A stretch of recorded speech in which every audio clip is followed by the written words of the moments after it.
Bonjour, c'est Dr Cyrine Jambi. Aujourd'hui, je vais vous présenter un cas clinique pour l'examen de l'Écosse et il s'agit des convulsions fébriles de l'enfant. Mais avant de commencer, je veux souligner que cette vidéo est en collaboration avec le programme d'éducation médicale StarMed et que la vidéo est pour objectif éducationnel. Ce que nous allons voir dans quelques minutes: l'introduction de la maladie, comment réaliser l'anamnèse, en analysant l'événement, les symptômes, effectuer un différentiel, chercher les signes alarmants, chercher les antécédents familiaux et personnels, et à la fin, l'éducation du patient ou du parent, ce qui est le cas pour aujourd'hui. Introduction. Les convulsions fébriles sont diagnostiquées chez l'enfant de 6 mois à 5 ans qui ont une fièvre plus que 38 degrés, qui n'est pas causée par une infection du système nerveux central et qui n'a pas eu de crise afébrile. Le diagnostic est clinique après exclusion d'autres causes possibles. Le traitement des convulsions durant moins de 5 minutes est symptomatique. Les convulsions d'une durée plus que 5 minutes sont traitées par le lorazépam IV, le diazépam intrarectal ou le midazolam intranasal. Et si elles persistent, par la phosphénylhydantoine, le phénobarbital, le valproate et le levetiracetam en IV. Les médicaments d'entretien ne sont généralement pas indiqués. Voici notre cas clinique. On a Marie, une jeune maman, consulte à la clinique pour parler des convulsions que son bébé de 18 mois a eu hier soir. On va réaliser l'anamnèse et répondre aux questions de la maman en 11 minutes. Pour l'anamnèse et l'histoire de la maladie, on va commencer par l'analyse de l'événement. C'est quoi l'événement? C'était des convulsions. Donc, on va poser la question. C'était quand? Est-ce que c'est la première fois? Puis, on va analyser l'événement en posant des questions avant la convulsion. Est-ce qu'il y a des signes avant-coureurs? Est-ce que le bébé était malade avant la convulsion? Avait-il de la fièvre? Puis, durant l'événement, c'est quoi la durée? Combien de minutes? Combien de secondes? Les types de mouvements. Est-ce qu'elle a des convulsions généralisées? Est-ce qu'elle était comme tétanisée? Et c'est quoi l'impact? Est-ce qu'elle était blessée? Est-ce qu'elle a eu des traumatismes au niveau de la tête? Est-ce qu'elle a une morsure au niveau de la langue? Puis après l'événement, est-ce qu'elle est irritable? Est-ce qu'il a eu des faiblesses? Ou est-ce qu'il a eu une autre convulsion? La maman va répondre oui, par exemple, dans ce cas-là, il a eu de la fièvre, je suis partie hier à l'urgence, ils ont fait quelques examens, puis ils m'ont conseillé de voir mon médecin de famille. C'est pour ça que je suis là aujourd'hui. Donc, on va analyser aussi la fièvre. On va lui poser la question depuis quand? Est-ce que depuis des jours? Depuis hier? Puis c'est combien? Est-ce que vous avez mesuré la température? Est-ce que c'est à 38 degrés, 39, 40? Est-ce que vous avez essayé des méthodes pour faire baisser la fièvre? Est-ce que vous avez donné des Tylenol, des Advil? Puis s'il y a d'autres symptômes associés qu'elle a remarqués, puis on peut poser simplement la question si elle connaît par exemple la cause de la fièvre. C'est ici qu'on va établir des diagnostics différentiels.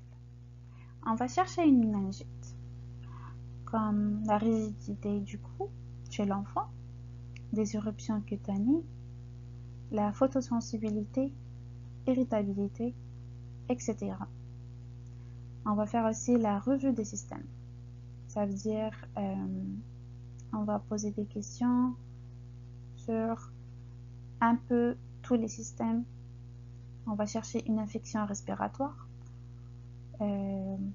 comme on va chercher la toux, sifflement, nez qui coule, une infection orale, comme des otites par exemple, tirage des oreilles ou écoulement, une infection urinaire, si l'enfant présente des urines malodorantes, une infection intestinale qui se présente par des vomissements ou des diarrhées. Faut pas aussi oublier le syndrome du bébé secoué. C'est une condition qui peut se présenter par des convulsions, surtout chez les enfants de moins d'1 an. Donc on va poser la question, que fait-elle si le bébé ne cesse de pleurer? A-t-elle essayé de secouer le bébé? On va chercher aussi s'il y a des traumatismes non accidentels ou bien des traumatismes accidentels. On va poser des questions sur tout ce qui est abus ou négligence.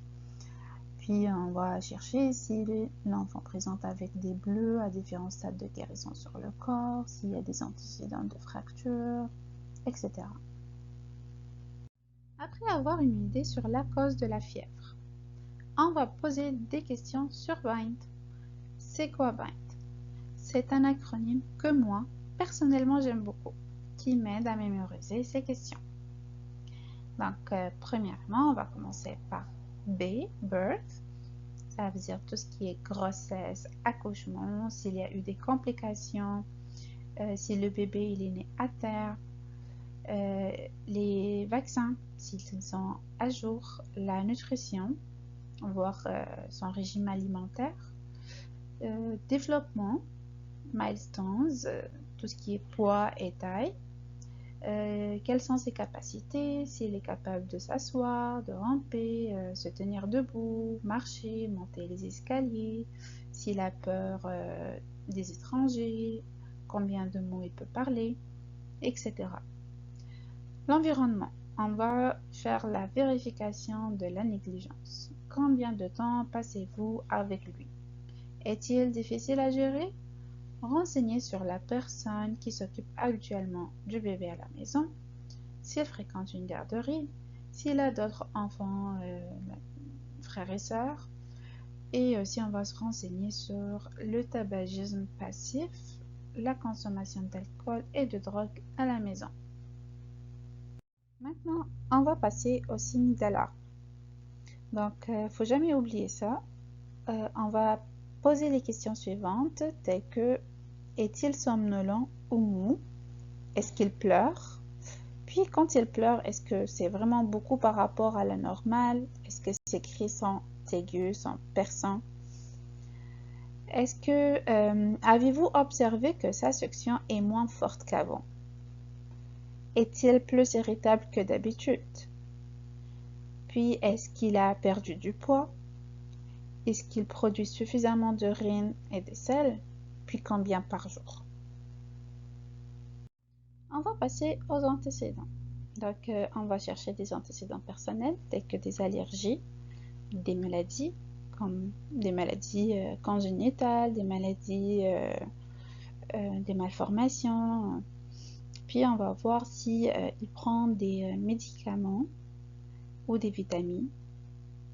On va chercher aussi des antécédents familiaux, surtout les antécédents de convulsion ou épilepsie dans la famille, puis des maladies héréditaires.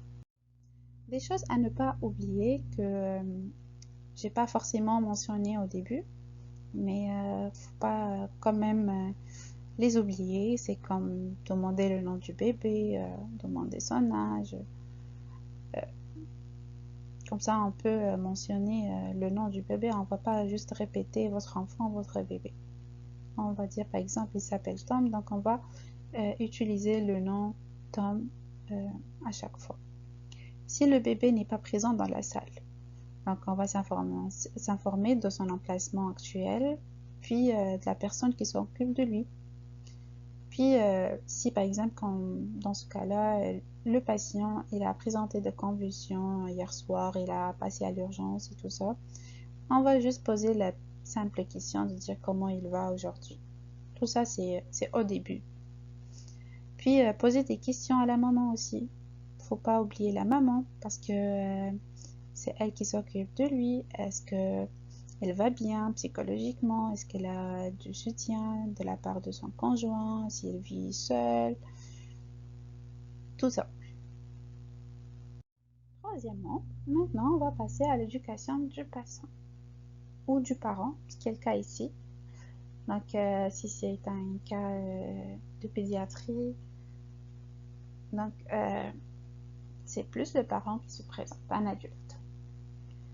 On va dire à la maman, après ce qu'on a tout posé comme question sur la maladie, l'histoire de la maladie, sur les impressions, on va dire par exemple, d'après ce que vous m'avez dit, l'explication la plus probable des convulsions de votre enfant, de Tom, est une condition médicale que l'on appelle convulsion fébrile bénigne. Que savez-vous des convulsions fébriles?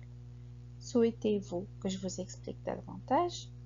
Puis on invite la maman de poser toutes les questions qu'elle a. Vaut mieux faire ça maintenant que faire ça juste à la fin de la discussion. Comme ça, on peut gérer notre temps. Puis on peut savoir la maman elle a combien de questions à poser, puis nous on doit répondre à combien de questions et le temps qu'il faut. Donc durant l'examen aussi, ce qui est difficile c'est gérer le temps. Donc il vaut mieux poser cette question au début. Comme ça, on est au courant, il y aura combien de questions à répondre. La maman, bien sûr, elle va dire « Ah non, je ne sais pas, c'est quoi ces convulsions fébriles? Est-ce que c'est dangereux? Est-ce que… » Donc nous, on doit l'expliquer. On va dire par exemple, cette condition touche généralement les enfants âgés de 6 mois à 5 ans. Elle est assez fréquente et environ 3% des enfants peuvent être affectés. La cause exacte n'est pas totalement connue, mais elle est liée à la fièvre et pourrait être due au fait que le cerveau des jeunes enfants n'est pas encore complètement développé, ce qui les empêche de supporter des fièvres élevées. En général, cette condition est bénigne et se résout d'elle-même. Les crises durent généralement moins de 15 minutes et ne se reproduisent pas dans les environs de 24 heures. La plupart des enfants dépassent ce problème après l'âge de 5 ans. Une des questions que la maman peut poser, est-ce que mon bébé peut avoir d'autres convulsions? On va répondre, d'après les études, il est possible que cela se reproduise. Pour chaque 100 enfants ayant eu une première crise fébrile, 65 enfants n'auront pas de nouvelle crise. 30 enfants auront une autre crise. 3 entre eux auront plusieurs crises, même sans fièvre. 2 enfants développent un trouble convulsif. Bien sûr, on n'est pas obligé d'apprendre ça par cœur, tous les chiffres, puis les pourcentages et ces études, mais c'est comme un exemple. Si on peut le retenir, c'est bien. Si on ne peut pas, on a au moins une idée de quoi il s'agit. Une deuxième question de la part de la mère. Et si cela peut se reproduire, qu'est-ce que je dois faire? Si cela se produit à nouveau, placez-le sur le côté pour qu'il ne s'étouffe pas et ne mettez rien dans sa bouche. Si la convulsion dure plus de 5 minutes ou si vous êtes inquiète, vous devrez consulter immédiatement. Sinon, une convulsion fébrile ne nécessite pas de traitement d'urgence si elle se résout rapidement. En cas de crise répétée, nous pourrons envisager une thérapie prophylactique anticonvulsante et investiguer davantage. La dernière question. Que peut-on faire pour prévenir que cela se reproduise, docteur? Le meilleur traitement est la prévention. C'est pourquoi il est important de s'assurer qu'à chaque fois qu'il a de la fièvre, vous cherchez une attention médicale et que vous fassiez baisser la fièvre le plus rapidement possible en utilisant du Tylenol ou des compresses froides. Vaut mieux les deux.